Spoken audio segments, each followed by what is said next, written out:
자, 35절의 앞에 부분은 이렇게 기록하고 있습니다. 날이 샘에 이렇게 기록합니다. 날이 샘에. 자, 35절입니다. 날이 샘에.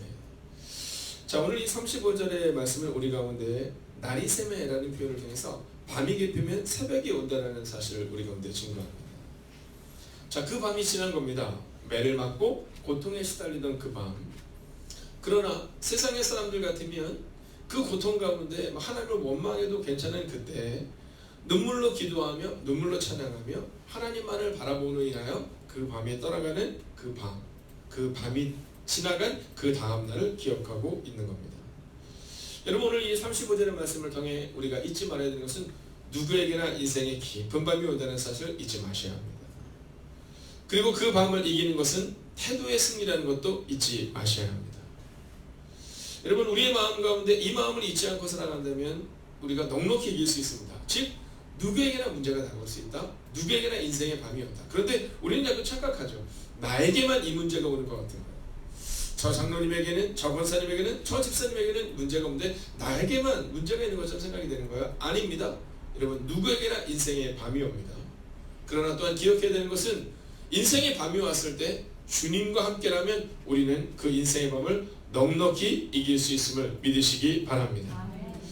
자, 36절을 함께 볼까요? 자, 날이 샘에 상관들이 사람들을 보냅니다. 그리고는 뭐라고 말하냐면 그들을 내보낸다 이렇게 말해요. 자, 36절 같이 한번 읽어볼까요? 시작. 간수가 그 말대로 바울에게 말하되 상관들이 사람을 보내어 너희를 놓으라 하였으니 이제는 나가서 평안히 가라 하거늘. 여러분, 자, 이 간수가 누구일까요? 어쩌면 이 간수가 어저께 예수 그리스도를 영접한 그 간수일 수 있습니다.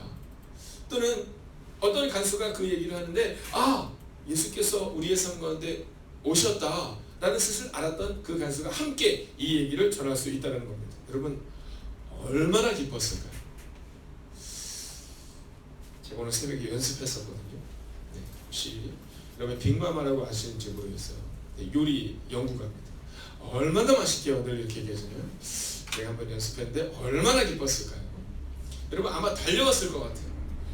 그리고는 뭐라고 말하냐면 상관들이 우리 가운데 말할 때 너희를 놓으라 하였으니 이렇게 말하지만 이 간수는 아마 이렇게 말했을 겁니다. 선생님, 우리 상관들이 선생님들 놓으라고 했어. 이제는 평안히 가세요. 이렇게 말합니다. 평안히 가세요. 평안히 가세요. 여러분, 여기서 이제 대반전이 일어나는 겁니다. 자, 오늘 이 간수의 마음 가운데는 이 감옥에서 노임을 받는 것이 평안합니다 라고 생각한 겁니다. 그렇죠? 오늘 이 간수의 마음 가운데는 막 달려와서 얘기하는 거예요. 선생님, 바울 선생님, 어저께 나에게 세례를 준 바울과 실라 선생님, 이제는 평안히 가십시오 이렇게 말합니다. 근데 여기서 대반전이 일어나요. 어떤 반전이냐 하면 오늘 이 바울과 실라가 자신들의 정체성을, 자신들이 누구인가를 보여줍니다. 자신들이 누구인가를 보여주는 그 장면이 오늘 성경에 기록되고 있다는 겁니다. 여러분, 오늘 이 36절에서 우리가 기억해야 되는 말씀이 있습니다. 그것은 뭐냐면 평안이란 무엇이냐는 겁니다. 평안이냐 무엇이냐. 이 간수의 마음 가운데는 이제 신앙생활을 갓 시작한 이 간수의 마음 가운데는 이 감옥에서 나가는 것이 평안이라고 생각한 거예요. 그러나 바울과 실라는 평안이라는 것은 어려운 환경에서 벗어나는 것이 아니라 주님과 함께 살아가는 것이 평안이라는 사실을 우리가 보여주고 있다는 겁니다. 어저께 제가 수요예배 때도 예배를 드리면서 제 마음 가운데 그런 마음이 드는 거예요. 맨 앞자리에 쪼르륵 앉아 계신 분이 다세 가족들인 거예요. 여러분, 교회에 나온 지 이제 얼마 안 된 분들인 거예요. 한 분은 이제 3주에서 4주가 지나가고 있고, 한 분은 이제 2달이 채 되지 않은 분들이 이 앞자리에서 은혜를 받고 있는 겁니다. 여러분, 이 세 가족들의 마음과는 아직 예수님을 인격적으로 만났는지 아닌지 본인 스스로도 확인이 안 되고 있는 상황 가운데에는 여러분, 평안이라는 것을 아직은 어떻게 생각할 수 있느냐면 예수를 믿으면 우리 마음이 평안해지는 것이라고 1차적으로 여깁니다. 이것은 성경의 약속입니다. 왜냐하면 수고하고 무거운 짐진 자들아 다 내게로 오라, 내가 너를 쉬게 하리라 이렇게 말씀하잖아요. 그래서 주님 품에 거할 때 우리 가운데 평안이 온다는 것을 우리가 알게 되는 것입니다. 그런데 두 번째로 알아야 되는 것은 뭐냐면 주님이 우리 가운데 오셔서 평안하다라는 것은 상황의 문제가 아니라는 겁니다. 여러분 다윗이 고백하잖아요. 내가 사망의 음침한 골짜기로 다닐지라도 해를 두려워하지 않을 것은 누가 나와 함께 하심이라? 주께서 나와 함께 하심이라. 이게 바로 평안이라는 거예요. 여러분 평안이라는 것은 문제가 해결되면 평안하고 해결되지 않으면 평안한 게 아니라는 겁니다. 평안이라는 것은 문제와 상황과 상관없이 우리가 주님과 함께 있는 그 삶이 바로 진정한 평안이다라는 것이죠. 여러분 이 새벽도 주님과 함께 그 참된 평안 가운데 거하시기를 주의 이름으로 축원하겠습니다. 자, 이제 마지막 37절을 함께 볼까요?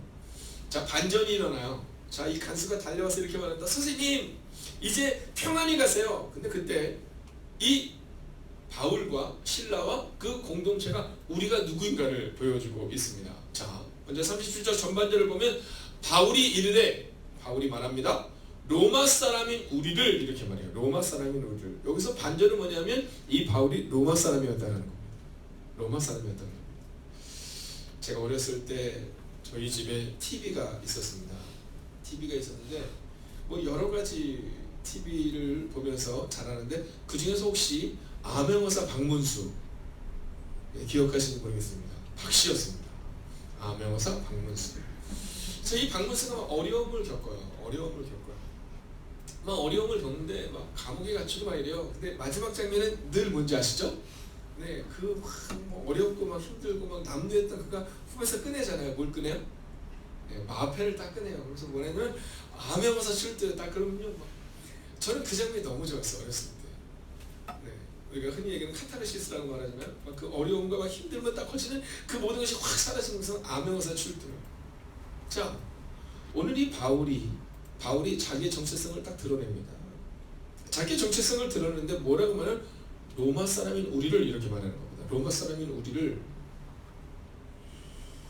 여러분 그 당시 로마 사람에게는 특권이 있었습니다. 어떤 특권이었냐면 로마 사람에게는 첫 번째 특권은 뭐냐면 오늘 본문을 보면 우리를 죄도 정하지 아니하고 이렇게 말하고 있어요. 죄도 정하지 아니하고. 이 표현은 우리 표현으로 하면 재판도 열지 아니하고 이렇게 표현하고 있는 겁니다. 자, 로마 사람은 첫 번째로 재판을 열지 않고는 그들을 임의대로 대할 수 없었습니다. 자, 속국이었던 유대인들이라든가 또는 다른 나라 백성들은 함부로 대할 수 있었지만 로마 사람은 정식 재판을 열어야 했습니다. 그래서 우리가 이 사도행전에 우리가 올해 말쯤 보게 되겠지만 이 바울이 정식 재판을 열어달라고 말하자 이 바울 한 사람을 위해서요 수백 명의 군인들이 그를 데리고 로마로 옮겨가는 장면을 보여주고 있습니다. 여러분 로마 사람은 재판을 열지 않고는 함부로 대할 수 없는 겁니다. 그런데 그를 죄도 정하지 아니하고 함부로 대했습니다. 두 번째, 공중 앞에서 때리고 라고 나와 있는데요. 여러분 로마 사람은요 대중 앞에서 때릴 수 없었습니다. 로마 사람은 대중 앞에서 벌을 줄 수 없었습니다. 자, 성경에 보면 예수님을 십자가에 못 박잖아요. 로마 사람은 십자가형을 주지 못했습니다. 왜냐면 그 당시에 로마의 법은 로마의 시민권은요 죽음까지도 보존할 수 있어야 했습니다. 그래서 유대인이었기 때문에 즉 로마 사람이 아니었기 때문에 예수님이 십자가에서 죽은 겁니다. 만약 예수님이 로마 사람이었다면 예수님이 십자가형에 처할 수 없었다라는 거죠. 자, 세 번째는요 옥에 가두었다가 로마 사람은 옥에 가둘 수 없었습니다. 죄가 확정되기 전까지는 감옥에 들어가지 않을 권리가 있었다는 겁니다. 자, 그런데 그 사람들이 생각할 때 사람들의 이야기를 듣고 상관들이 행한 거잖아요. 사람들이 뭐라고 얘기합니까? 여러분 그 귀신을 냈던 이 종의 주인들이 이렇게 말하잖아. 유대인이 이렇게 말했잖아요. 유대인이. 그러니까 그 사람들이 볼 때는 재판관들이 볼 때는 당연히 이방 사람이었기 때문에 함부로 대했고 함부로 매를 쳤고 함부로 옥에 가둘 수 있었다는 겁니다. 근데 반전이 일어나요. 그들이 뭐라고 하면 우리 로마 사람이야 이렇게 얘기하는 겁니다. 여러분 이것은 굉장히 큰 행정적인 실수를 저지른 겁니다. 자, 그리고 나서 하반절을 우리가 같이 한번 읽어볼까요? 함께 있습니다. 시작. 이제는 가만히 내보내고자 하느냐? 아니라 그들이 친히 와서 우리를 데리고 나가야 하리라 한대. 아멘. 여러분 친히 우리를 데리고 나가야 한다는 겁니다. 직접 와서 우리를 데리고 나가야 한다는 겁니다. 여러분 오늘 이 장면을 통해서 우리는 무엇을 발견할 수 있어야 합니까? 여러분 암행어사 출두야 뭐 이 정도의 사건인 것 같습니까? 아닙니다. 우리는 이 본문의 사건을 통해 이 바울과 실라가 가졌던 그의 삶의 결단을 보게 됩니다. 저는 여러분들이 천국 시민권을 가진 사람답게 당당히 살아야 하지만 그러나 오늘 이 바울과 실라처럼 하나님을 위해 살아가야 되는 삶을 잊지 말아야 합니다. 자, 첫 번째로 그들이 이 모습을 통해 우리 가운데 보여주고 있는 모습은 예수님을 위해 고난에 동참하라 라는 사실입니다. 예수님을 위해 고난에 동참하라. 여러분 우리를 위하여 십자가에 죽으신 예수님처럼 우리는 십자가의 고난에 동참해야 한다는 거예요. 여러분 신앙생활을 할 때 처음이 참 중요합니다. 처음이 참 중요합니다. 여러분 처음에 신앙생활을 할 때 고난보다는 영광에 처하는 것에 대해서 자꾸 주목하게 가르치잖아요. 그러면 교회 자체가 그렇게 갑니다. 여러분 교회는 십자가가 없이는 영광이 없다라는 성서적인 가르침을 가르쳐야 하는 겁니다. 여러분 지금 한국 교회의 문제점을 이야기할 때 가장 큰 문제점 중에 하나를 뭐라고 말하냐면 영광의 신학입니다. 여러분 고난이 사라진 거예요. 고난이 사라진 거예요. 어느 순간부터 고난에 대한 이야기를 잘 하지 않게 된 겁니다. 여러분 십자가의 고난에 대해서 얘기하는데 사람들이 듣고 싶어 하지 않은 거예요. 어느 순간부터 전도에 대한 얘기가 하기가 어려워집니다. 어느 순간부터 연보에 대한 얘기를 하기가 어려워집니다. 어느 순간부터 주일 성수에 대한 얘기를 하기가 어려워집니다. 어느 순간부터 권사님들에게조차도 여러분 예배에 참석하라는 얘기를 하기가 어려워지는 때가 온 겁니다. 저는 사실은 한국 교회 가운데 이 직분이 꼭 필요할까라는 생각을 종종 합니다. 여러분 새가족들이 교회에 왔을 때 그분이 장로님인 것을 모르고 그분이 권사님인 것을 모르고 그분이 집사님인 것을 모르고 차라리 신앙싸움은 좋은데 아니 그분이 장로님인데 그분이 권사님인데 그분이 집사님인데 왜 그분이 예배의 자리에 없죠? 이렇게 묻는다면 이건 참 어려운 얘기가 되는 겁니다. 그래서 차라리 어떻게 보면 우리 가운데 직분이 없는 것이 훨씬 나을 수 있습니다. 여러분 신앙의 연수가 우리를 자랑하는 게 아니거든요. 여러분 교회 다닌 지 이제 10년 됐으니까 이제는 집사 정도 되고 15년 됐으니까 권사 정도 되고 이게 아니라 여러분 집사가 되고 권사가 되고 장로가 되고 목사가 된다는 것은 더 깊은 헌신의 자리로 가야 하는 것인데 우리는 자꾸 그걸 잃어버리는 거예요. 즉 신앙생활을 오래 하면 오래 할수록 권리를 주장하는 겁니다. 아니 그래도 내가 이 교회 원년 멤버인데 그래도 내가 이 교회 몇 년을 다녔는데 내가 이 교회에서 얼마나 헌신했는데 여러분 권리가 우리를 자꾸 이야기하는 겁니다. 아닙니다. 오늘 성경은 이 바울과 실라는 특별히 이 바울은요 권리를 주장할 만한 사람이었지만 그는 권리를 주장하지 않았다는 거예요. 복음을 위해 그는 고난에 동참했다는 거예요. 여러분 내가 죽어야 합니다. 내가 죽어야 합니다. 오직 예수님이 보여야 되고 예수님의 방법을 기대하고 예수님의 방법을 생각해야 한다는 거예요. 여러분 어떤 문제가 발생됐을 때 내가 판단하고 결정하는 겁니다. 이건 아니지. 주님이 나에게 이렇게 해서는 안 되지. 여러분 목사가 나에게 이렇게 해서는 안 되지. 이것까지는 괜찮아요. 성령을 회방하지 마세요. 성령을 거스르지 마세요. 여러분 우리는 어디까지 나가냐면 주님이 내게 이럴 수는 없지까지 나가는 거야. 아니에요. 내가 죽어야 돼요. 왜 이 고난이 내게 왔을까? 여러분 잠잠히 묵상해야 돼요. 그러면 하나님의 뜻을 발견하게 됩니다. 근데 우리는 하나님의 뜻보다는 예수님을 위해 고난에 동참하기보다는 내가 중요한 거죠. 사랑하시는 여러분, 저는 오늘 이 본문의 말씀을 통해 여러분의 마음 가운데 여러분이 장로답게 권사답게 집사답게 권리를 주장하는 사람이 아니라 고난에 동참하는 한 사람이 되시기를 주의 이름으로 축원하겠습니다. 두 번째는 뭘까요? 고난에 동참했다면 두 번째는 권리를 포기해야 한다라는 것입니다. 여러분 바울이 복음을 위해 가야 할 바울에게는 의무가 있었습니다. 여러분 권리가 아니라 의무를 생각합니다. 권리가 아니라 의무를 생각합니다. 여러분 어저께 수요 예배를 통해서 우리는 갈렙에 대해서 나누었습니다. 이 갈렙이 헤브론 땅을 달라고 말하죠. 근데 그때 이 갈렙의 나이가 몇 살이냐면 약 85세가 넘은 나이였습니다. 자, 85세가 훨씬 넘었던 이 갈렙이 뭐라고 말하냐면 나에게 헤브론 땅을 달라는 거예요. 자, 모세가 약속했다는 거예요. 여러분 여호수아가 내게 주기로 했으니 그 땅을 달라는 거예요. 근데 그 땅이 어느 땅이냐면 헤브론 땅인 거예요. 자, 근데 그때 이미 땅들을 많이 배분했을 때예요. 평안한 땅이 많았던 때입니다. 여러분 생각해 보세요. 그 당시에 이스라엘을 이끌었던 1인자가 여호수아였습니다. 그리고 2인자가 갈렙이었죠. 자, 그 땅을 다 분배하는 과정 가운데 갈렙이 이렇게 말할 수 있습니다. 내가 40여 년 동안 하나님과 함께 동참했다.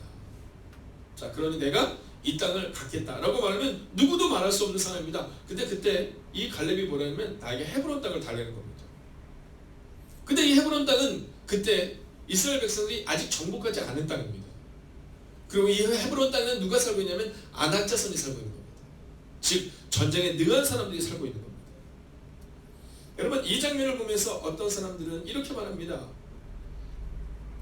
갈렙이라는 사람이 그 당시 가장 전략적 요충지였던 그 땅을 달라고 말했다는 겁니다. 그는 권리를 주장했다는 겁니다. 아닙니다. 여러분 그때 이미 많은 땅들을 다 얻은 때입니다. 이제는 나이도 있고 이제는 이스라엘의 2인자답게 편안하게 내 땅을 내가 얻겠습니다. 이래도 되는데 이제 내가 싸워서 얻어야 될 땅, 그 땅을 내게 달라는 겁니다. 이 얘기는 내가 비록 85세지만 나는 강건하니 내가 그 전쟁에 나가겠다는 것입니다. 여러분 예배자가 누구입니까? 리더가 누구입니까? 여러분 권리를 포기하는 사람이 리더인 겁니다. 여러분 목사의 마음 가운데 자꾸 권리를 주장하잖아요. 그래서 내가 이 교회에서 얼마나 헌신했는데 그때부터 어려워지는 겁니다. 여러분 장로의 마음 가운데, 권사의 마음 가운데, 집사의 마음 가운데 여러분 자꾸 권리를 주장하기 시작하면 어려운 겁니다.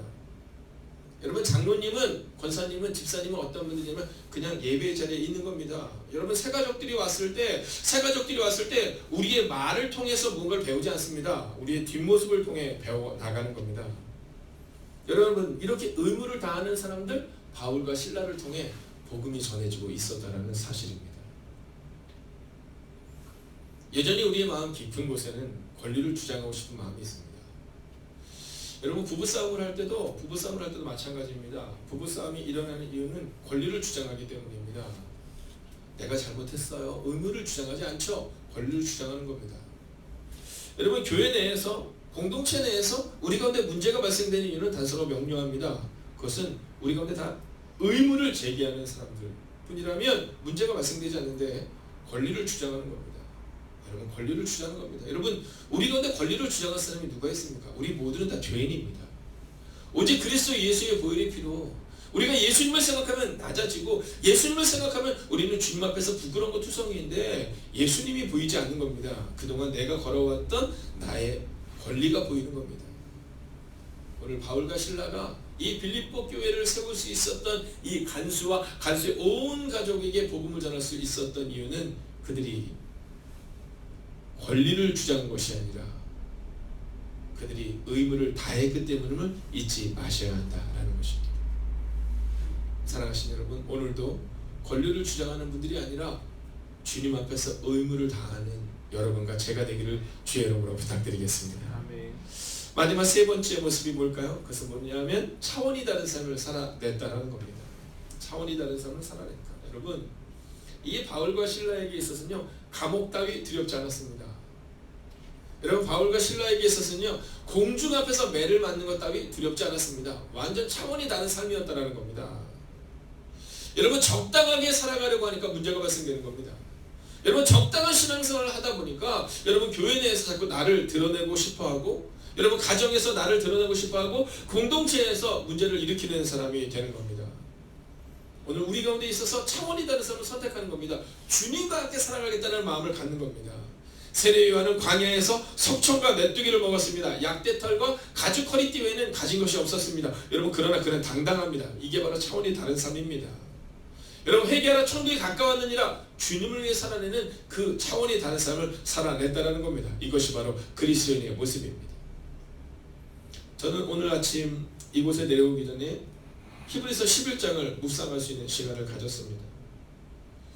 여러분 히브리서 11장 36절을 보면 또 어떤 이들은 조롱과 채찍질 뿐 아니라 결박과 옥에 갇히는 시련도 받았으며 돌로 치는 것과 톱으로 켜는 것과 시험과 칼로 죽임을 당하고 양과 염소의 가죽을 입고 유리하여 궁핍과 환난과 학대를 받았으나 여러분 이 사람들 향해서 성경은 뭐라고 말하면 세상이 감당 못할 사람들이라고 말합니다.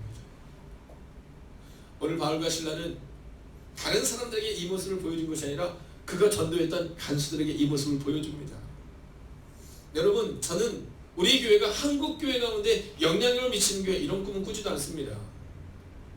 여러분, 여러분의 삶 가운데 내가 이 한국 사회에서 이름 있는, 명명 있는 장로가 되고 권세가 되고 집사가 되겠다, 이런 생각 하지도 마십시오. 여러분, 최소한 2020년에는 우리가 이 마음을 갖는 거예요. 내가 간수와 같은 그 한 사람에게, 내가 주님을 알아가는 누군가 한 사람에게만큼은 여러분 차원이 다른 삶을 보여주겠다. 바울이 살아낸 것은 바로 이런 삶이었습니다. 바울은 내가 빌립보에 교회를 세우겠다, 이런 꿈은 꾸지도 않았습니다. 바울은 그저 간 겁니다. 그리고 그저 순종한 겁니다. 그렇게 차원이 다른 삶을 살아낸 겁니다. 그랬더니 그곳에서 간수를 만난 겁니다. 간수의 가족들이 주님을 영접하게 된 겁니다. 거기서부터 시작한 겁니다. 빌립보 교회는. 오늘 우리의 교회는 여기서부터 시작해야 합니다. 여러분, 너무 큰 꿈을 꾸지 마세요. 저에게도 이렇게 해야 교회가 큽니다, 저렇게 해야 교회가 큽니다. 여러분, 전문가는 접니다. 여러분, 교회의 전문가는 그래도 저이지 않겠습니까? 저희 교회는 여러 부분의 전문가들이 있습니다. 여러분, 그 전문가들에게 제가 함부로 말하지 않습니다. 여러분, 제가 대건 형제에게 레이더가 어떻고 이런 얘기 하지 않습니다. 제가 혜승자매에게 뭐 TV 영상을 찍을 때는 이런 얘기 하지 않습니다. 그들이 전문가죠. 여러분, 그러면 교회의 전문가 누구입니까? 접니다. 근데 제가 왜 잠잠합니까? 제가 세우고 싶은 교회는 큰 교회가 아니기 때문입니다.